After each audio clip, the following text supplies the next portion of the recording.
Hello guys, dumating na ang araw na to.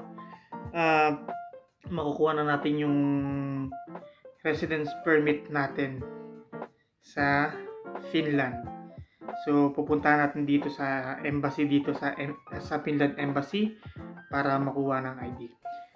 So may mga nagtatanong sa akin paano ako nakakuha ng residence permit. Residence permit, pupunta lang po kayo ng Google Chrome or sa Chrome. Search nyo lang doon ang enterfinland.fi at lalabas na doon. I-click nyo yun, new applicant, tapos gagawa kayo ng account nyo doon, create account, and pipilapan nyo lang yun. Tapos yun, ang bayad nga pala doon ay 490 euro. 490 euro. So around mga 30,000 pesos sa atin Pilipinas. So mabilis lang kasi nag-apply ako ng residence permit August 22. Naka-receive ako ng email na may decision na at na-approve ay September 8. So ilang days lang, di ba? So 2 weeks. 2 weeks lang, approve na agad. Kaya thankful ako dahil na-approve ako. At ngayon nag-email na sa akin ang embassy na pwede ko nang makuha ang resident ID ko dahil na-deliver na ng Finland dito sa Finland embassy. So kunin natin sabay-sabay, prepare lang ako. Okay?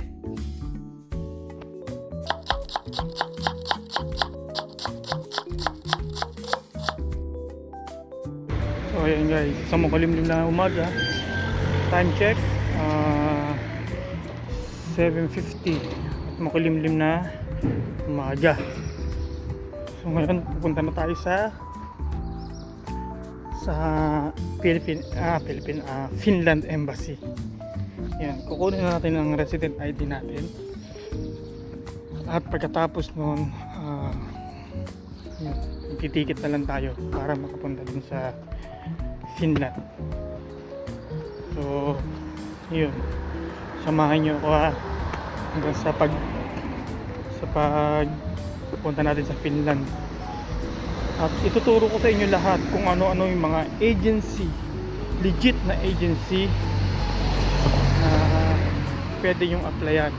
Sa Pilipinas man kayo o nasa ibang part ng Europe or nasa Middle East. Okay? So mamaya na lang ha. Okay.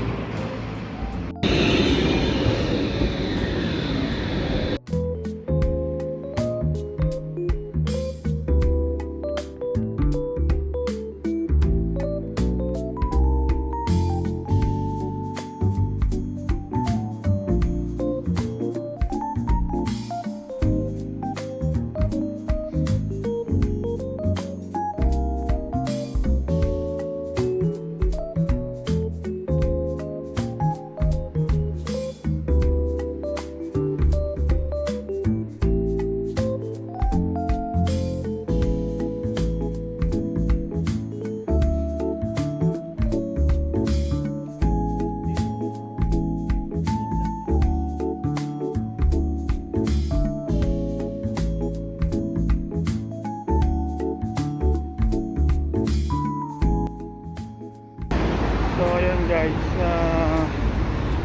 punta na tayo sa embassy. Nilakad tayo. So pakita ko sa inyo mamaya yung building. Medyo makulimlim ngayon. Hindi pala medyo, talagang makulimlim dahil mag-aalas 9 na, wala pa ring araw. Tago pa rin. So, may kasama ako dito eh. Hindi kami pang-abot sa tagpuan eh. Medyo na late kasi ako.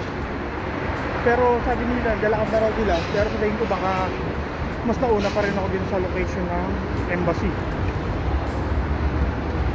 Ayun. So, ayun. Napakita ko sa inyo ha. Yung natin. Balikan ko kayo. So, ayan ang embassy. Finland Embassy. Yan. Ayun ang flag nila. Ayun o, may flag. Sa unahan, yung puti na may blue na cross. Yan.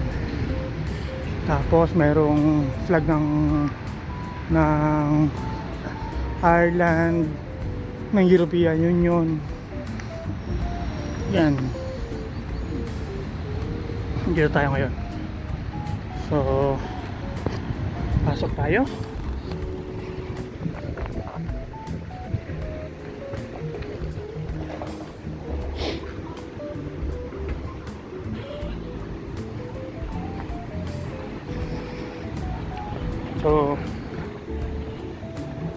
So guys, baka bawal sa taas. So hindi ko muna kayo may sasama sa taas. Kaya pakita ko lang sa inyo mamaya yung yung documents ko na makukuha at saka yung ID ko. Okay?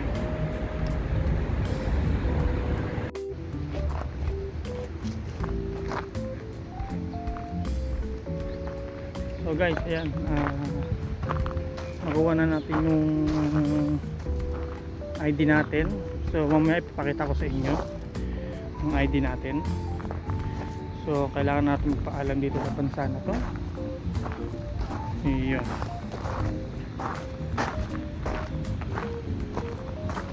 So enjoyin ko muna tong bansa na to bago tayo lumipat ng Finland, kasi sa Finland panibagong pakikisama na naman at panibagong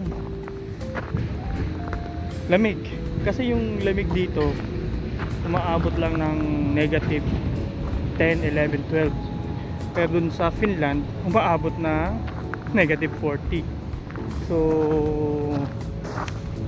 kailangan manigurado at bibili pala tayong jacket. Okay. Guys, nakabili nga pala ako ng ng maleta. Kasi kailangan ko na pala tayong maleta kung sira na rin eh. Baka di nakayanin. Siyempre, namili tayo ng namili. Ano pa ba? Ang bilis ng process talaga sa Finland Embassy. Napakabilis. Pumapatak lahat ng 3 weeks lang. 3 weeks lang siya. Napakabilis. Shoutout sa Finland Embassy dito. Ang galing. Ayun. So mamaya ba guys, ko kayo, update ko kayo ha.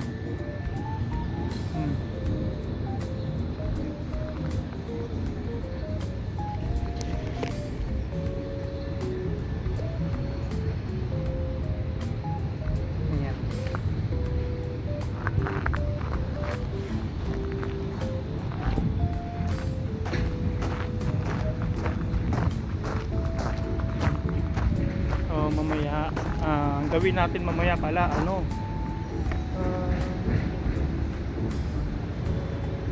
isasabihin ko sa inyo yung mga legit na agency na pwede nyo applyan. So balikan ko kayo mamaya. So yun guys, nakauwi na tayo. Nakuha na natin yung ating resident permit sa Finland or resident ID. Pero din ang ID dito, ang pinagkaiba lang talaga yung nakalagay sa taas, kasi dito kasi ang nakalagay HRV, dito ang nakalagay Fin.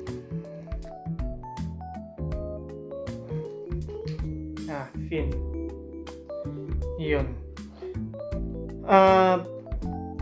Nakakatuwa lang kasi napakabilis talaga ng process dito, unlike sa ibang country. Yan. Tapos binigyan tayo ng guidelines sa work in Finland at saka guidelines din sa mga benefits sa Finland kung anong meron. Kasi benefits sa health, trabaho, sa kung saan pa na pwede mo maging benefit sa Finland kapag ikaw ay nagtrabaho. So, yun. Tapos, namili na rin tayo ng maleta. Kasi maleta ko, sira na eh. Ano sa airport, diba, hagis-hagis yan. Tapos, bumili na rin ako ng sobrang kapal na jacket. Jacket. Speaking of jacket, yan. Yan.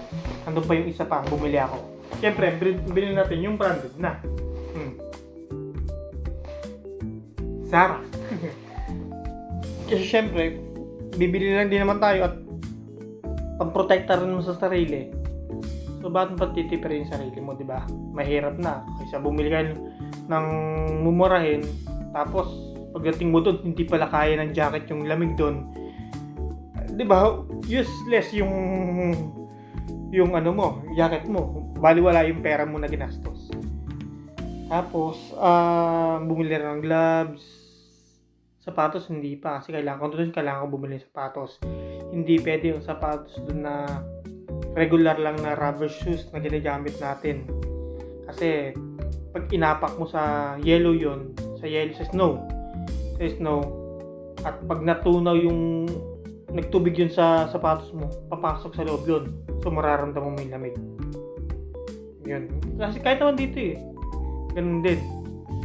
So, iba nga lang talaga sa Finland. Kasi sa Finland, syempre, mas makapal ang yelo doon. Oh. Katulad ngayon, September, sobrang lakas ng ngayon doon. Ng bagyo nila sa yelo.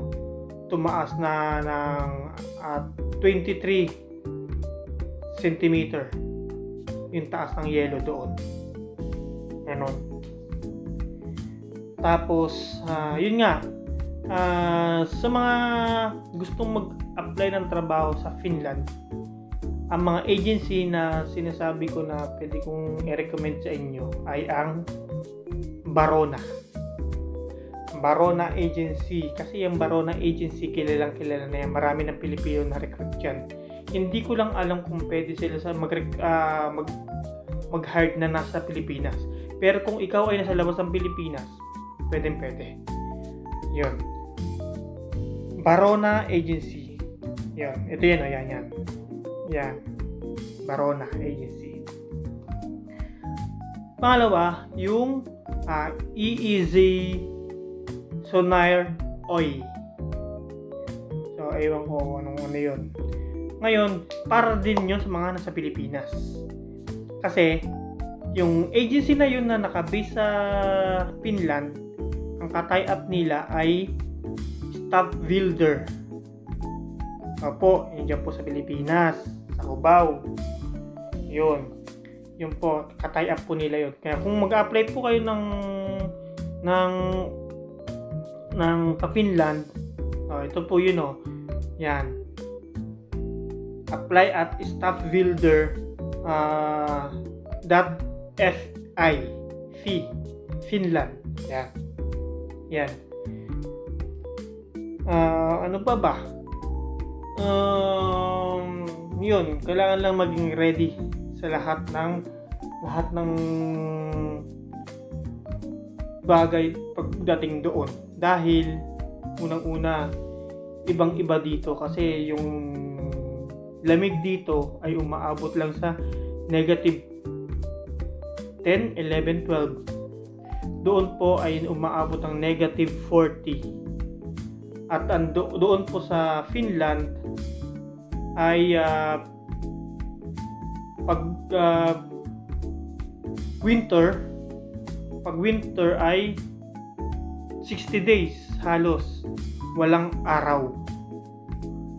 At pag summer naman, hindi ko lang alam kung ilang araw o ilang buwan, walang gabi.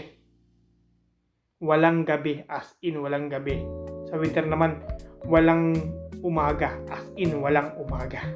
Purong gabi. Yun po. So, yun po. Sana po nakatulong sa inyo yung yan, na sabi ko sa inyo kung ano yung mga agency meron dito, tsaka yung mga gustong mag-apply ng trabaho pa Finland, kung ano yung mga mabibigay nila sa'yo. So, So next, itapik natin yung mga requirements. So panoorin niyo po yung next video natin na. So, yun lang po Alam.